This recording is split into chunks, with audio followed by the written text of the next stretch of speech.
जी अस्सलाम वालेकुम, कैसे हैं आप? उम्मीद है कि आप सब खैरियत से होंगे। CS604 quiz number 1, quiz number 2। और ये जो फाइल है इसके अंदर 250 220 MCQs हैं, लेक्चर नंबर 1 से लेक्चर नंबर 22 तक। बड़े कमाल क्विज हैं, साथ में एक प्रूफ भी लगा हुआ है, आप देख लें। ये फाइल हमने क्विज करने के लिए बनाई थी, लेकिन मिड टर्म की प्रिपरेशन के लिए भी बहुत कमाल की ये फाइल है। ये देखें, इसके अंदर से अगर आप देखते हैं तो देखें, when is the process undivided access the shape piece of the code, then is process execute code, this state is called. तो ये पेज नंबर भी लिखा हुआ है, पेज नंबर हैंडआउट्स का आप 98 जाके देखेंगे तो कमाल। और बाद में उसकी स्टेटमेंट्स भी पूरे हैंडआउट्स के ऊपर से उठा के आपको दे दी गई है, ये चेक कर लें। गुड हो गया।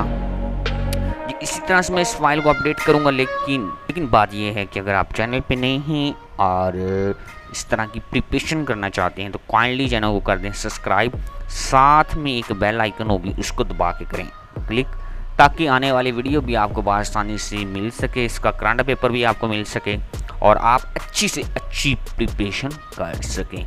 फाइल जो है वो भी इंशाल्लाह आपको दे देंगे, लेकिन वीडियो कंप्लीट देखें, उसका स्क्रीनशॉट और मुझे इनबॉक्स कर दें, या फिर मतलब स्क्रीनशॉट बॉक्स करने के बाद आप मुझे मैसेज करें। इंशाल्लाह अल्लाह के फजल व करम से आपको ये फ़ाइल भी मिल जाएगी, लेकिन video complete and then see file.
वालेकुम। दोबारा से अगेन से हाज़िर हुए हैं। ये फ़ाइल बहुत ही अच्छी है, जितनी तारीफ़ की जाए उतनी ही कम है। बहुत कमाल की फ़ाइल बनी हुई है, तो आप ये रिसीव ज़रूर करें। नंबर मेरा जो है वो आप नोट कर लें 0301681299 नंबर पे इसको सेव करें और मेरे पास आके ये फ़ाइल ज़रूर लेके जाएँ मिड टर्म प्रिपरेशन से पहले। और चैनल को सब्सक्राइब करके पूरी वीडियो देख के उसका स्क्रीनशॉट मेरे पास लेके आना है। अपना ख्याल रखिएगा, दुआओं में याद रखिएगा। तो इंशाल्लाह नेक्स्ट वीडियो में मुलाकात करेंगे। अल्लाह हाफ़िज़।